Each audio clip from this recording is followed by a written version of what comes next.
Mediat e trajtuan si një sherr banal mes ortakësh. Disa shkruan se Hidayet Ismailaj kishte dhunuar djalin e ortakes. Të tjerët e kaluan si konflikt biznesi për miliona euro brenda kompanisë Finman. Por dokumentet tregojnë diçka tjetër. Sokol Agalliu, që sot u raportua se ndodhet për mjekim në një spital privat pas dhunës brutale nga Hidayet Ismailaj dhe djali i tij, nuk është thjesht djali i ortakes, ai është nipi i Hidayet Ismailajt. Në dokumentet publike në QKB, ortakët e Finman janë përveç Sadik Ismailaj e Hidayet Ismailaj, edhe dy fëmijët e tjerë të Sadikut, Jonuz Ismailaj dhe Raimonda Agalliu Ismailaj. Pra Raimonda Agalliu është motra e Hidayet Ismailajt, ndërsa Sokol Agalliu është djali i saj. Me pak fjalë, në mbledhjen e bordit të shoqërisë Holding Finman nuk ndodhi thjesht një konflikt ortakësh, por një përplasje brenda vet familjes Ismailaj. Finman nuk është një kompani e zakonshme, është një nga grupet më të fuqishme të përfitimit të fondeve publike në Shqipëri në ndërtim. Përmes Finman, familja Ismailaj kontrollon Alpstar, Manastiri Resort, Arena Center, Asab, AM Rentals, AOS, Angs, Fintrade,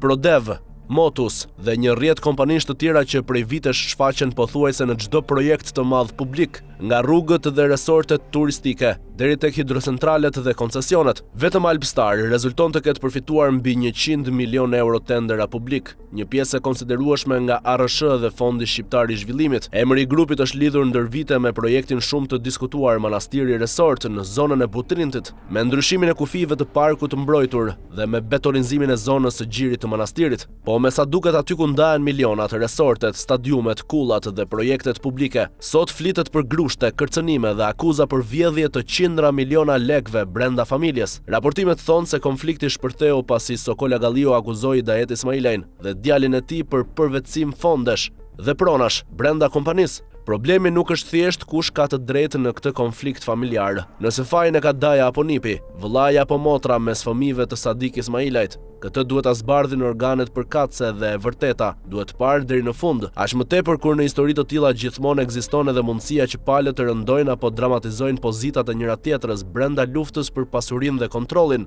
Por ajo që mbetet shqetësuese është fakti që projektet e mëdha publike, pronat strategjike, resortet turistike dhe miliona euro para publike janë përqendruar në duart e grupeve që sot po shqyejnë njëri tjetrin edhe brenda vet familjes. Zhvillimi, partneritetet publik-privat dhe fondet publike do të duhet të besohen investitorëve serioz me standarde administrimi dhe integriteti, jo perandorive familjare që shpërthejnë në akuza për vjedhje mes njëri tjetrit, në konflikte për para, prona dhe pushtet.